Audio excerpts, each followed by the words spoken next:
and this is the only state where wind, solar, as well as reverse pumped potential is available. We have about 50,000 megawatts of wind potential available, about another 50 gigawatts of solar potential, and about 33 gigawatts of pumped storage on the river and off the river potential available.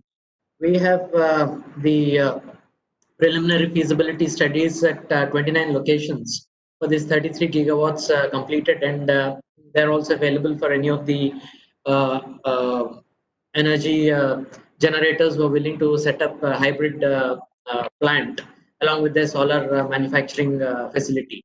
Recently, the state has come up in order to utilize this potential uh, with a energy export policy where we will be doing the aggregation of land from the government agency, the NetCap or any other government agency. We will do the land aggregation and provide the land at a cost of 31,000 rupees per acre to any investor who would come in. And the power grid lines are also available, both 765 kV substations as well as 400 kV substations are available in these locations. Anybody who is willing to set up a generation plant along with a solar manufacturing facility will be given priority for allotment of these lands. So that way, the state is ideally located for both generation as well as manufacturing. We have a long coastline. Many of you may be aware we have almost 1,000 kilometers of coastline, and we have Vizag to Krishnapatnam ports, which are quite operational along with Kakinada port. So the access from the sea is also quite good, and the land facilitation is also quite aggressively being done. The state government also is coming up with a project for establishing 10 gigawatt uh, uh, purchase of these projects. We are setting up 10,000 megawatt solar project within the state in order to provide free electricity for our farmers for the next 30 years. So that is another opportunity for the manufacturers there. So you have this 10 gigawatt project of the state government, and also another 50 gigawatts of potential available for the generators to set up their plants and export to other states who have not yet met their uh, potential or renewable power purchase obligations, especially in view of the high solar irradiation as well as the wind availability at the same location. In fact, the wind, solar, as well as the reverse pumping are all available at the same location. Somebody willing to supply round the clock power or stable power, it's an ideal location. So these are some of the things that we have. Probably the other things, once you have queries, we'll be very happy to answer. But as our Chief Minister says, we promise less and we ensure that we deliver more than what we promise. And the state government is committed to adhering to and delivering all the promises that it's making. Thank you. Thank you so much, sir, for your remarks. These insights will be very useful for our audience and all the investors who are present today. So, sir, that brings us to the end of our state's session. Now we will be moving on to the investors roundtable discussion. Meanwhile, if any of the investors participants were already there, if they have any questions for Dr. Mittal and sir right now, please feel free to ask those questions. We will be starting with the investors roundtable in another minute at 8 p.m. sharp.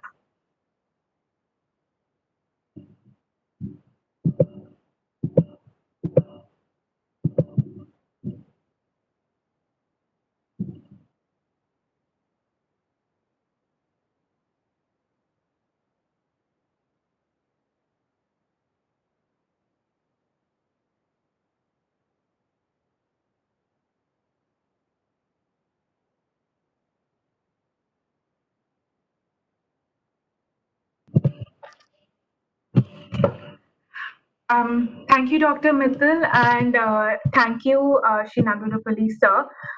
We now move on to the investors roundtable discussion. We have now come to the last session of our virtual symposium today, um, which is the Investors Roundtable discussions with major developers, investment funds, and PSUs of India.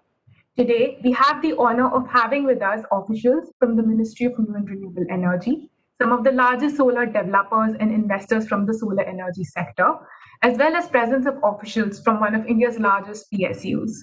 Today, we have with us Sri Amitesh Kumar Sinha, Honorable Joint Secretary, Ministry of New and Renewable Energy, Mr. Guido Agostinelli, Senior Industry Specialist at International Finance Corporation, Mr. Ramesh Nair, CEO of Adani Solar, Mr. Sumant Sinha, Chairman and Managing Director of Renew Power, Mr. Sanjeev Soni, Director Finance, Coal India Limited, and Dr. A.K. Samantre, General Manager, Coal India Limited. Thank you all for taking out time to be with us today during this session. As we all know, solar PV manufacturing is one of the strategic champion sectors announced by Government of India as part of the Atmanirbhar Bharat initiative. Subsequently, efforts are underway to make India a global hub for solar PV manufacturing. Many Indian and global firms are now looking at India for setting up manufacturing, but not only for the domestic markets, but for the global markets as well.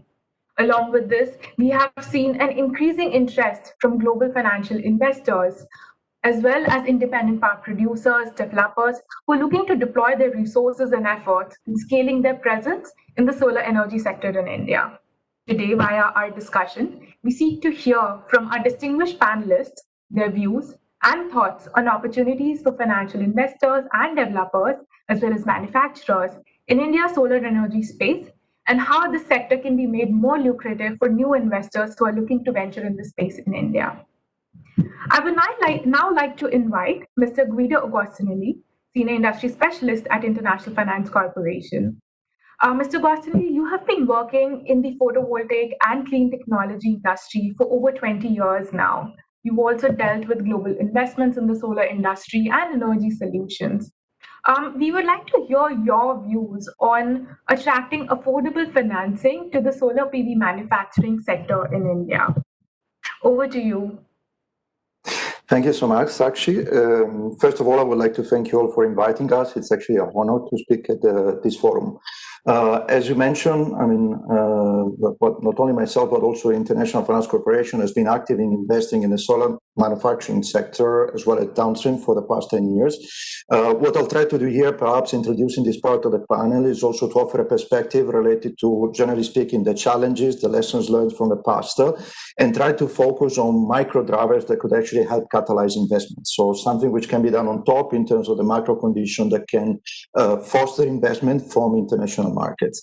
So I think, first of all, one of the things which would be interesting, important to do is actually to agree on what is affordable financing. When speaking about affordable capital, we generally think about cheap capital, but this is not necessarily the case. So affordable capital is actually capital that a borrower can easily repay if it is a loan, or that does not excessively dilute you if it is equity. This condition is generally driven, or hopefully driven, by a healthy risk-reward profile, meaning by appropriate returns on investment, or could rely on subsidies or concessional money when the market pricing risk, so the market perception, actual or perceived, of the risk is too high. As I said, I think it's interesting to look at what happened in the past in the two very different phases of expansion that the solar sector has experienced in manufacturing. So if we look at the early days, the best clean tech exit actually in the whole world has been made in solar manufacturing in the late 2000s. And they were actually fueled by equity investments and IPOs at crazy valuation. Most of the European and Chinese companies at that time grew on equity. If we take in the history of two major solar companies at the time in the US, First Solar and SunPower, they actually are a story of really patient venture capital-like type of investment, which lasted 10 to 15 years before really coming to what you could call an exit for the investors. This is actually over the time span, so 2005 to 2010, and a couple of years later, let's say 7-8 years period of crazy growth and affordable but not really cheap capital. It actually has led to a bubble, which we know has crashed due to regulatory changes in the period from 2009 and 2012, when the feed-in tariff all of a sudden were stopped in Italy, Spain, and to some extent in Germany, and have created and destroyed a lot of value.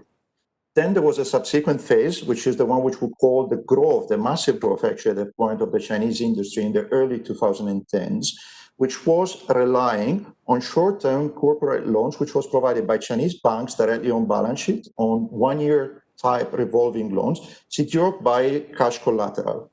If you're looking at what was the situation at the time, in relative terms, actually those loans were cheap. However, that cheap funding and low barriers to entry did pack the sector with so many companies at that time, the competitive pressure became extreme and actually fueled what we would call a race to the bottom. Profitability of the manufacturing sector tanked around 2014, 2015. Companies ended up over leveraging. And again, we saw a few major bankruptcy throughout subsequent industry down cycles. So if we're looking at the past, if there is one thing we can actually learn from how the sector has evolved, if there is anything that policymakers could really try to do, is not so much to be focused on availability, liquidity of the market, just cheap capital, but rather focusing on creating a sustainable, liquid capital market connected to long-term investments and long-term cycles in the solar industry. Now, if we try to project this into the plans that the Indian government is having for the future, we should try to look also at what the scale of the ambitions is, right? So I don't know exactly how the plan is set in now, but to give a figure of merit, for every 50 gigawatt peak of manufacturing capacity we want to install, this requires some $8 billion in capex, and then using listed companies as a proxy would also drive an additional $10 billion in corporate debt. If you're thinking about these numbers, it's difficult to imagine a high ratio of private to public investment if this is happening in a context where companies are subject to low margins and non-marginal risk of default, like we've seen in the past.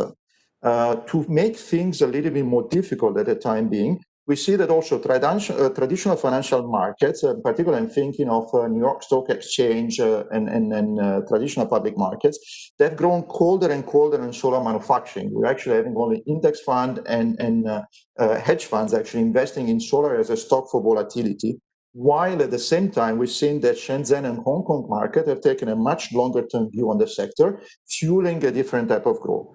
Over the past 5 years, all of the major companies in manufacturing, I'm thinking Trina, JS Solar, Canadian Solar, Jinko, have already gone private or are planning to go private to relist in China. If you're considering this is posing a challenge for non-Chinese companies in terms of accessing IPO markets and try to raise cheap capital. So when we're considering all of the above, I don't have a straight answer for you in terms of, or a magic recipe in terms of what can actually attract capital. But I think it's really the point then where it's important to focus on what are the macro drivers that could actually help make the difference and catalyze investment when we're looking at the fundamental of the solar sector today. I think, first of all, we would like to break a link where institutional money, so financial institutions, for the solar sector flows almost exclusively downstream in projects for a matter of opportunity. And then funds trickle up to the value chain and to manufacturing simply as working capital or account payables. We actually want to see a different type of perspective with long-term investment upstream in the value chain. To do this, I think we need to identify market design strategies to de-incentivize what before I was calling as a race to the bottom. Solar prices have actually crashed to a point where they are competitive with bulk power generation, and this is definitely a positive because it's fueling growth.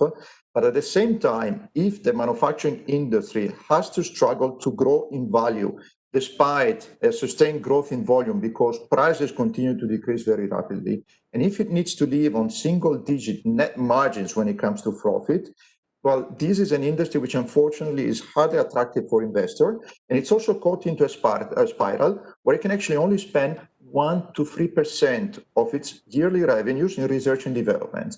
This is an industry then that would start to see quality and differentiation as a cost rather than an opportunity for differentiation and value add. So unless profitability raises, and this is one of my first considerations, it is difficult to imagine private capital following to the manufacturing sector on its own without subsidies.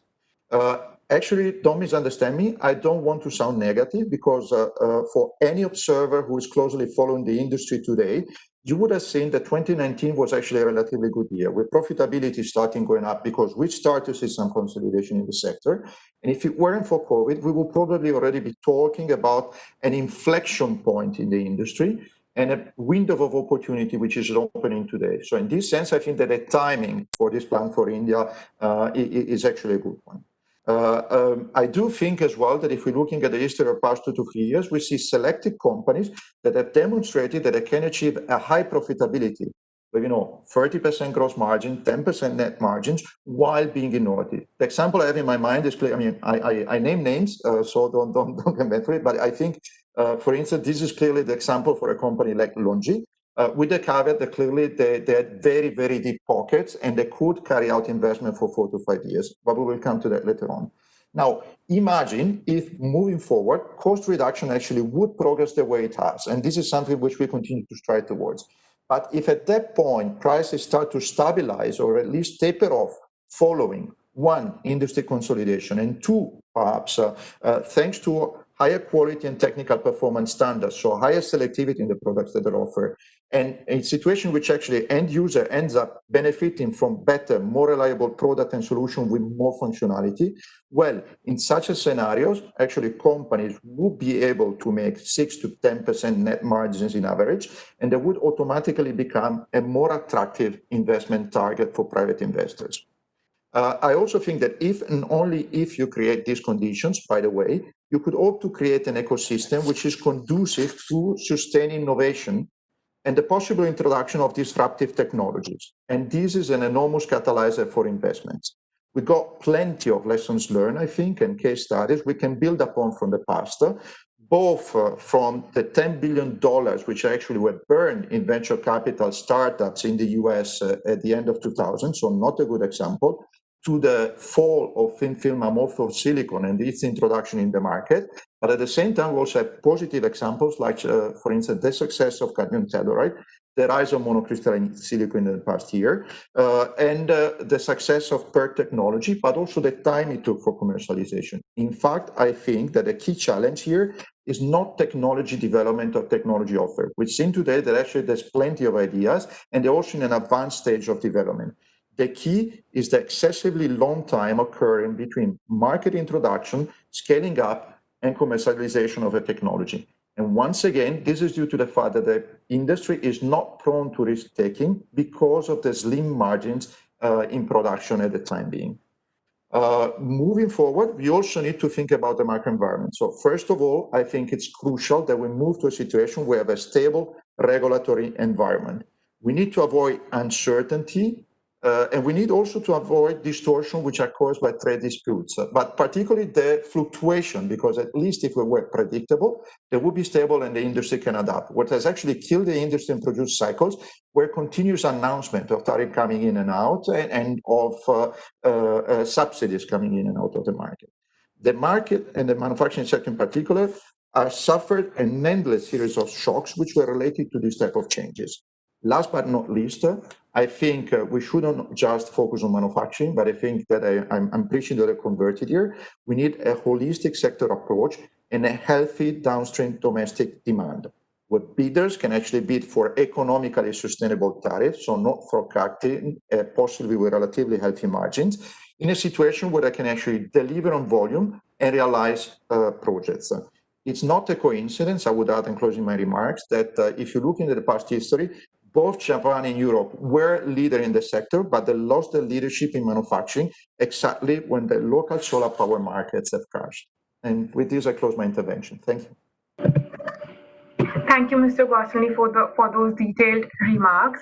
Now, I would actually like, my next question is to Mr. Sumant Sinha, Chairman and Managing Director of Renew Power. So Renew Power is one of the India's leading renewable energy independent power producers in terms of total energy generation capacity. Mr. Sinha, in the context of adopting new technologies, could you share your thoughts on what a developer's role can be to build the ecosystem of cutting-edge solar manufacturing in India? Yeah, thank you, Sakshi. Thank you for that question. Just to take a step back, I think one thing we don't easily appreciate is the fact that India is going to be one of the biggest solar markets in the world um, over the next 10 years, without a question. And if I just give you some numbers, the government's target is to do 300 gigawatts of solar by 2030, for which you'll have to, install close to 400,000 megawatts if you do the upsizing of solar modules, right? Now, 400,000 megawatts of solar modules compared to the existing installed capacity of maybe 50 gigawatts means an 8-time increase over the next 10 years. But the other thing is 350 or 400 gigawatts more that we have to install. That will require us to invest almost something like $150 billion of just purchasing of solar modules in the next 10 years, which is an incredibly high number. Now, so far as all of us know, we've been importing solar modules from China. Mostly, I would say 80% of our, or 90% perhaps even, of our total solar installations are in fact modules imported from China. And that is something that the government is appropriately trying to stop now, and by developing a local ecosystem and of manufacturing. And I think under both Make in India and Atmanirbhar Bharat, I think that's a eminently sensible thing to do, given the huge amount of imports that, or consumption of solar modules that we will need to have. There is no reason for us to externalize or have an externalized system, because then all we will be doing is changing our reliance on from countries from where we import oil to countries from where we import solar modules for our energy needs, right? And so that's not a very healthy thing for us to do. Now, the reason I'm making such a long statement on this is because what that means is that as we develop that manufacturing industry, we'll also need to have a very highly developed R&D industry, because it's not that you can buy this technology just off the shelf one day and then that technology will be static for the rest of the next 10, 15 years, right? We know that technology in our sector is evolving very rapidly. And when you just look back at the last 5, 6 years in the solar industry, the evolution has been so dramatic that none of us could have forecasted, right?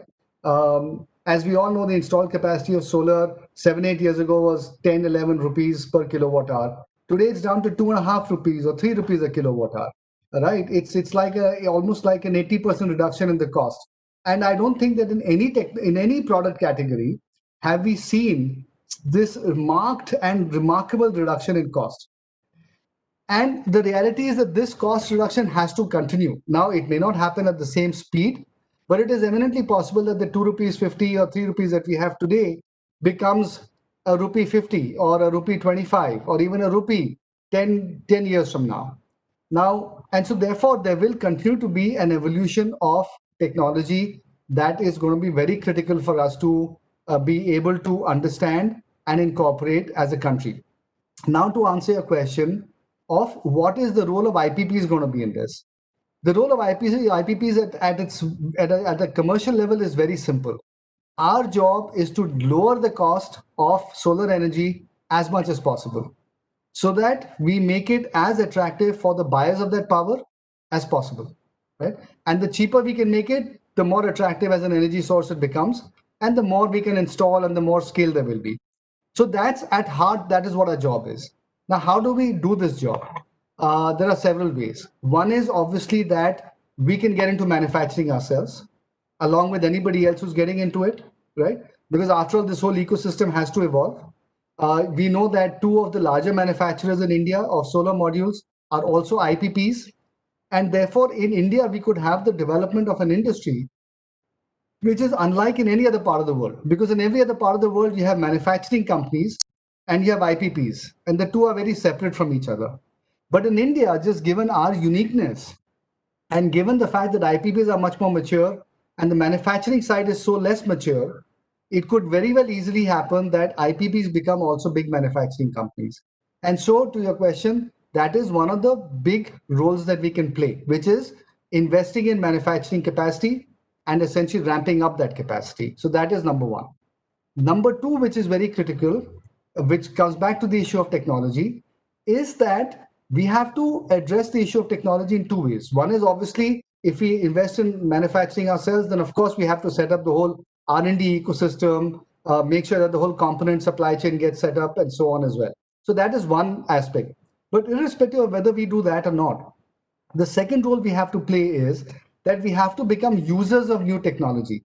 We have to become, we have to put pressure on the manufacturing side to come out with better efficiency modules, to come out with more cost effective modules. And we have to try out and test out some of these things ourselves. So whether it is in fact the transition from solar pieces from polar from the plain poly modules to now mono-PERC modules. Our company was the first one to install mono-PERC modules in Pavagada in 2019. Now the whole industry has moved in that direction. Similarly, before that, we had become users of trackers, but then the cost dynamics moved in such a way that trackers became non-viable. Right now, as we look to the future, you will have many more new technologies coming in. First thing is going to be bifacials. So, can we understand bifacial modules quickly, understand what the overall generation increase might be, the cost increases, and therefore figure out whether it makes sense for us to actually implement bifacial modules for all of our projects going forward.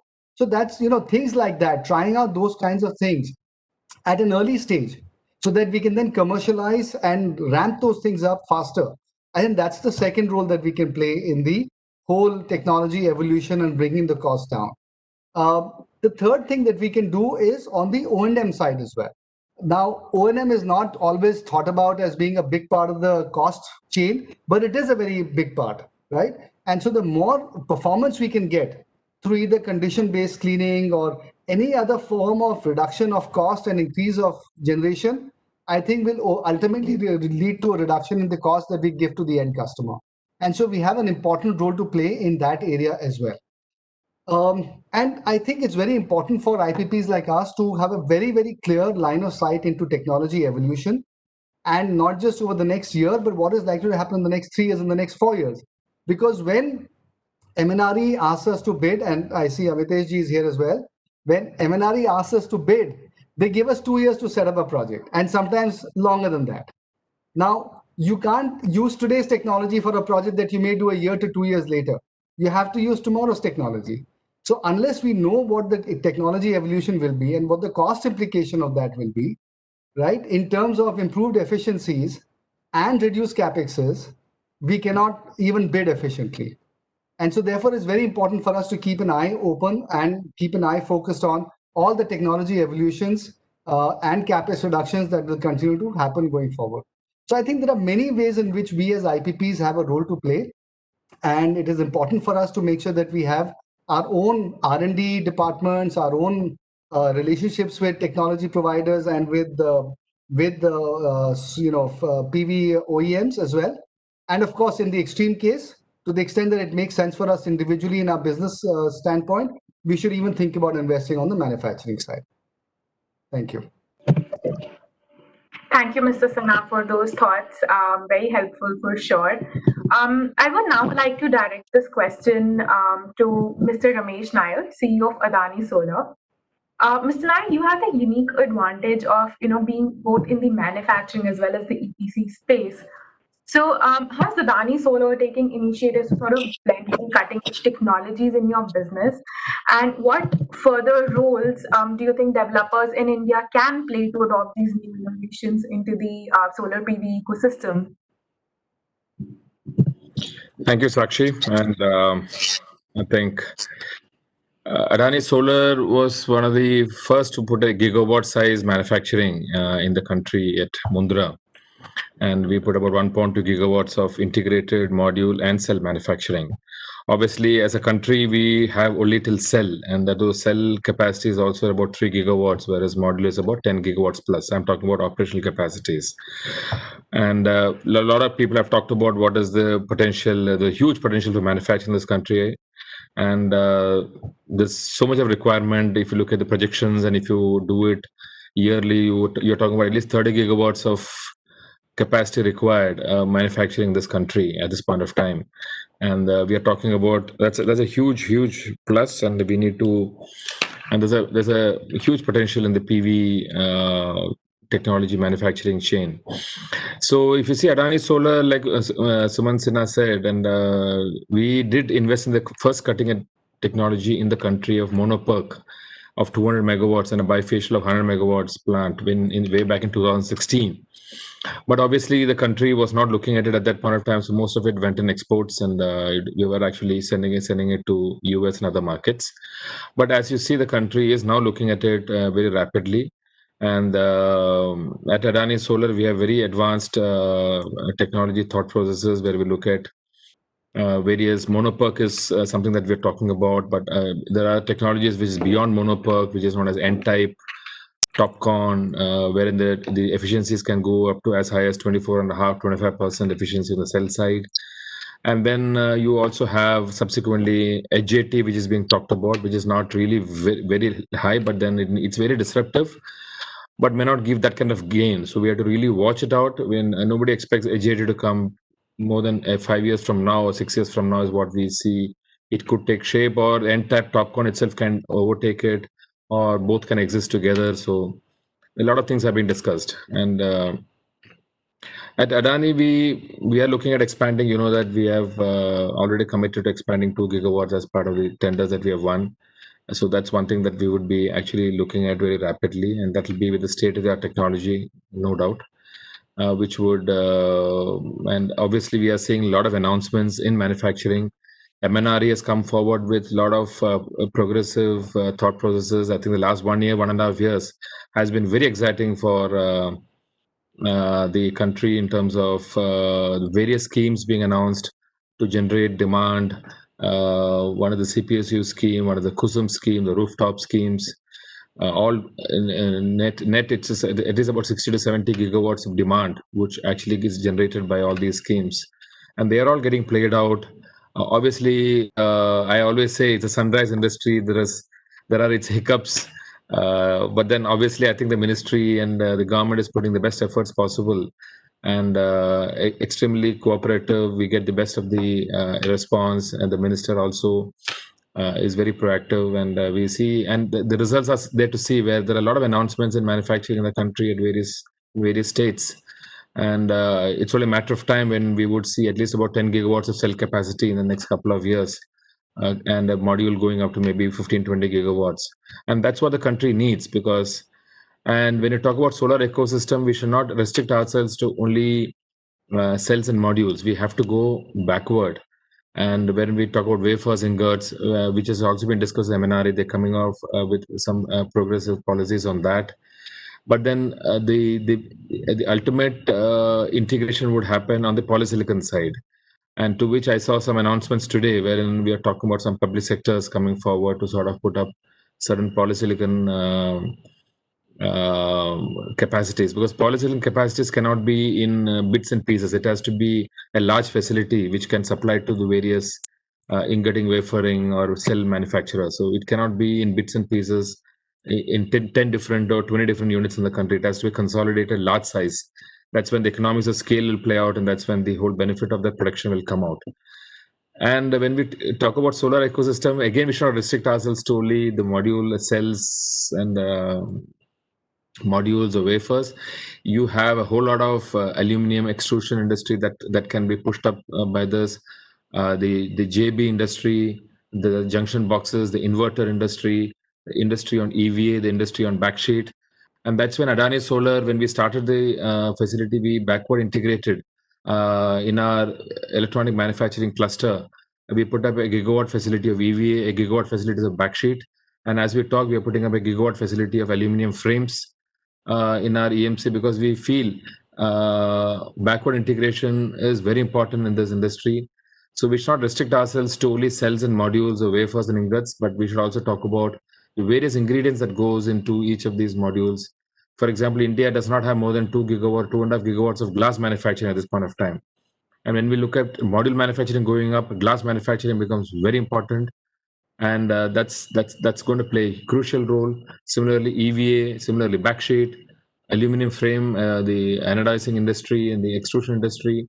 So there are multiple things that come up. It is a huge employment generation and a huge industry which can actually play out and obfuscate a whole lot of foreign exchange that is lost by imports. Most of the things are currently imported in this country, and it's only a matter of time. It takes about a year and a half max to put this whole thing up in this country. And with various schemes like PLI, which has come up by the mooted by the government, and the interest subvention, the specs scheme by the MATI, I think many of these things would actually help a lot of manufacturers to come in. And with the BCD that's being proposed, and a policy which is going to be steady across a long period of time, would actually push. A very erratic policies actually disturbs the developers, but then if the policy is there for a very long period of time, a BCD structure on all these components on a telescopic rate, if it is there for a say 10-year span, actually the industry benefits and the whole lot of manufacturing would come into this country. So we are looking at very exciting times, and we look forward to very exciting times in manufacturing in the solar ecosystem in this country. Thanks, Sakshi. Thank you, Mr. Nair. Thank you for those very positive thoughts. I would now like to invite Mr. Sanjeev Soni, Director of Finance, Coal India Limited, along with him, Dr. A.K. Samantre, the General Manager, Coal India Limited. So, Coal India is one of the largest PSUs in India, and of course, historically has been the largest coal manufacturers. But we've seen the recent shift towards adopting renewable energy, and of course, with special focus on solar energy. So we would like to hear your views on the role of large public enterprises such as yours in catalyzing and adopting high-tech solar PV manufacturing. Thank you, Sakshi. I thank Niti Aayog, MNRE, and Investor India.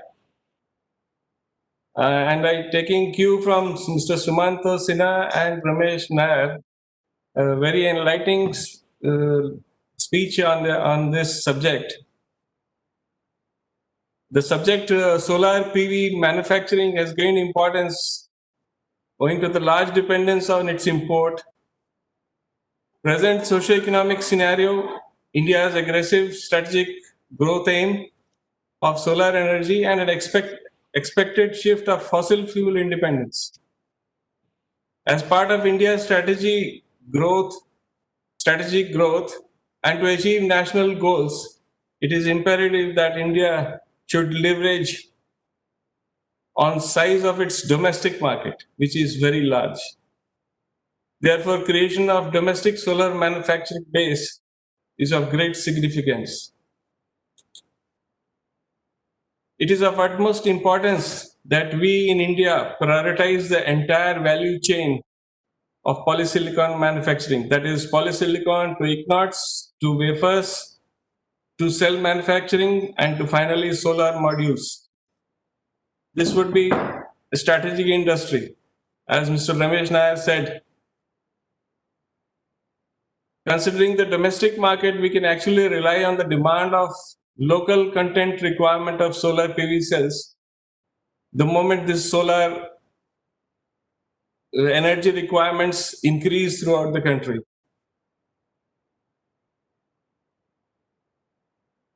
Banking on a plain vanilla EPC approach to solar wafer manufacturing may not help because the technology transfer challenges would be there.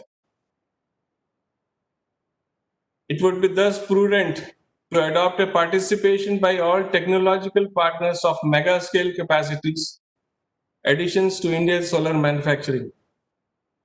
CIL on its part, Coal India Limited on their part, does not want to be left behind and intends to be part of the entire business value chain of solar power, that is from solar PV manufacturing to solar power generation.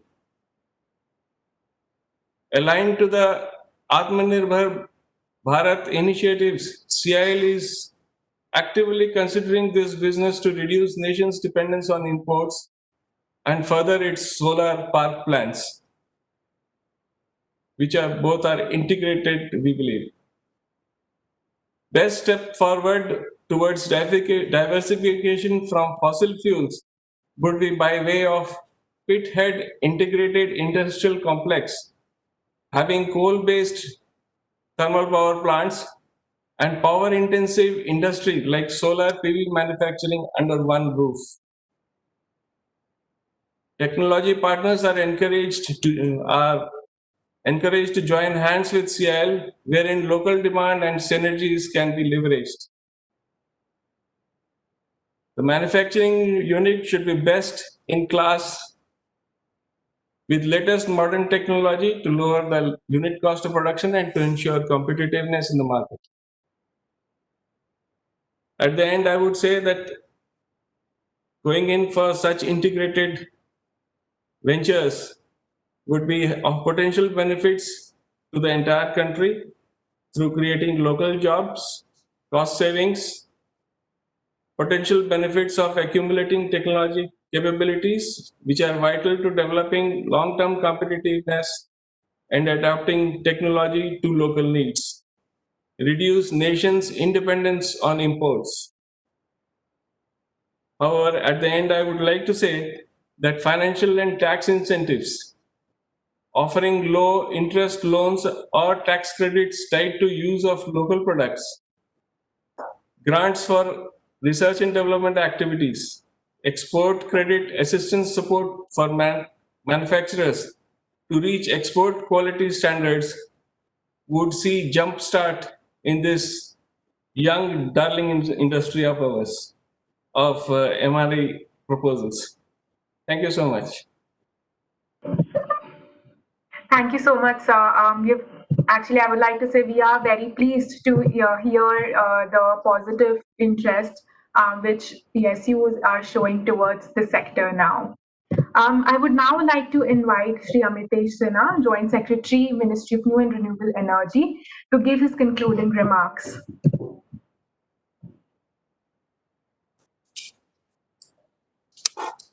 Thank you, Sakshi.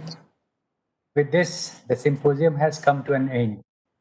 We had plenary session in which Honorable Minister Power and New and Renewable Energy expressed the commitment of India for increasing RE capacity and assured all potential investors for the possible support from the ministry. CEO Niti Aayog also strongly recommended use of cutting-edge future technologies, which may replace existing technologies and drive down overall cost of electricity. Secretary MNRE today mentioned about the demand and supply interventions being proposed from MNRE side for manufacturing of solar cells, wafers, and ingots, and production-linked subsidy from Niti Aayog side for exports of high-efficiency modules for which cutting-edge technology is needed.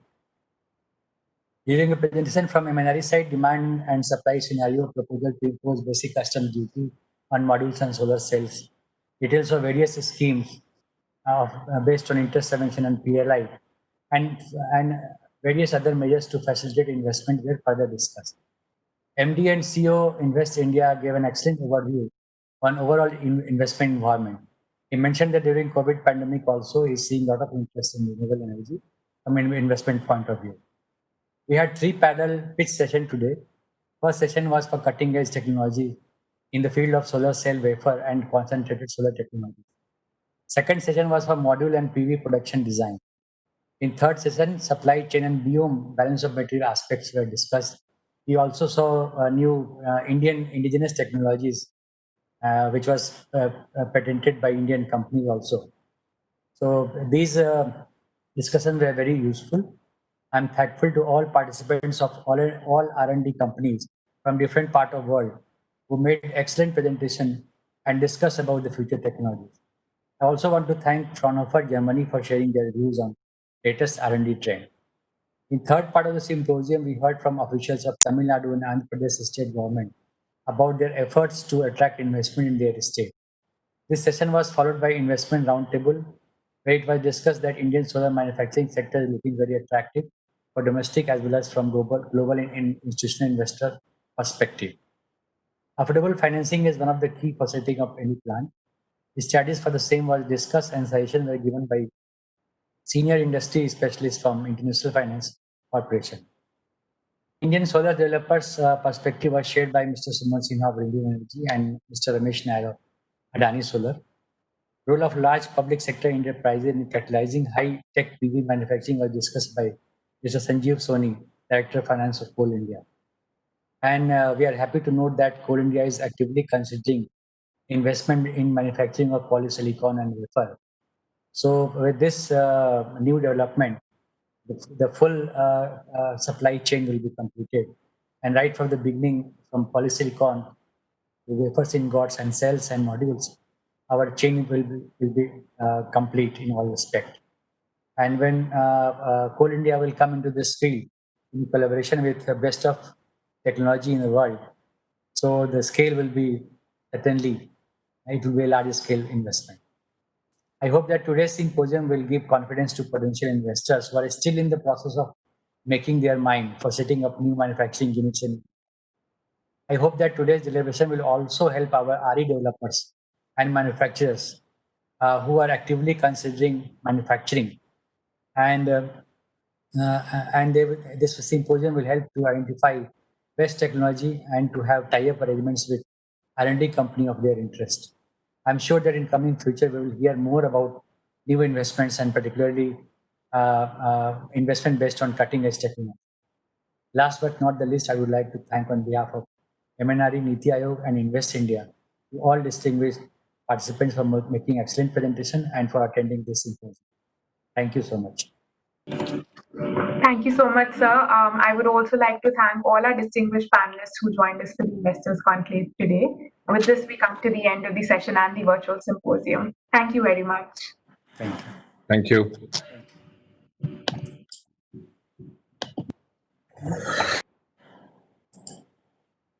Thank you.